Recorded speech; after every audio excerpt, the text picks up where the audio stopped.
Perjanjian Kerja Laut atau yang disebut PKL adalah perjanjian yang dibuat antara seorang pengusaha kapal di satu pihak dengan seorang buruh di pihak lain, dengan mana pihak tersebut terakhir menyanggupi untuk di bawah perintah pengusaha itu melakukan pekerjaan dengan mendapat upah baik sebagai nahoda atau anak kapal.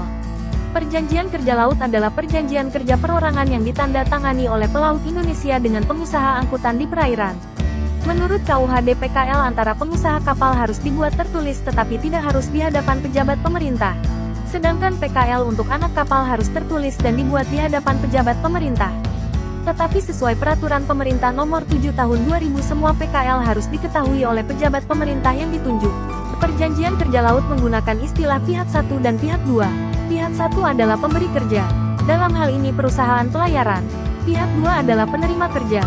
Dalam hal ini pelaut. Terdapat beberapa syarat dan ketentuan yang menjadi pertimbangan untuk pengakhiran secara sah. 1. Kedua belah pihak menyetujui. 2. PKL sudah berakhir. 3. Salah satu pihak membayar kompensasi. 4. Pelaut meninggal dunia. 5. Alasan mendesak. 6. Alasan penting. Perjanjian dapat terus berlaku. Ini dijelaskan dalam pasal 4. Jika setelah masa berlaku perjanjian ini berakhir, pihak 2 dalam hal ini adalah penerima kerja, masih terus menjalankan jabatannya tanpa memperbarui perjanjian ini, maka perjanjian ini dengan sendirinya terus berlaku untuk waktu yang tidak ditentukan. Selanjutnya berlakulah pasal 450 KUHD disebutkan bahwa tiap-tiap pihak dapat mengakhiri hubungan kerja pada tiap-tiap pelabuhan Indonesia di mana kapal berlabuh dengan tenggang waktu 3 kali 24 jam. Penerapan perjanjian laut merupakan dasar hukum yang mempunyai ketentuan PKL dalam KUHD tersebut. Merujuk lebih lanjut pada ketentuan perjanjian melakukan pekerjaan dalam KUH Perdata, seperti misalnya disebut dalam pasal 396 KUHD, yang menyebutkan bahwa terhadap PKL berlakulah selain ketentuan-ketentuan dari bab PKL ini, juga berlaku ketentuan-ketentuan dari bagian kedua, ketiga, keempat, dan kelima dari bab ke-7A dari buku ketiga KUH Perdata. Sekedar berlakunya ketentuan-ketentuan itu tidak dengan tegas dikecualikan. Dalam perjanjian kerja laut, kedudukan seorang nahkoda sama dengan buruh pada umumnya.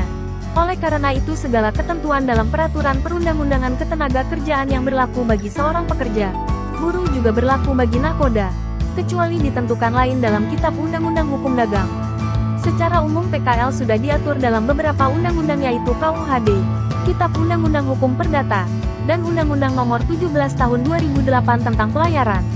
Di dalamnya terdapat 3 aspek yang kesemuanya bersentuhan dengan aspek dagang, teknis pelayaran, dan aspek ketenaga kerjaan.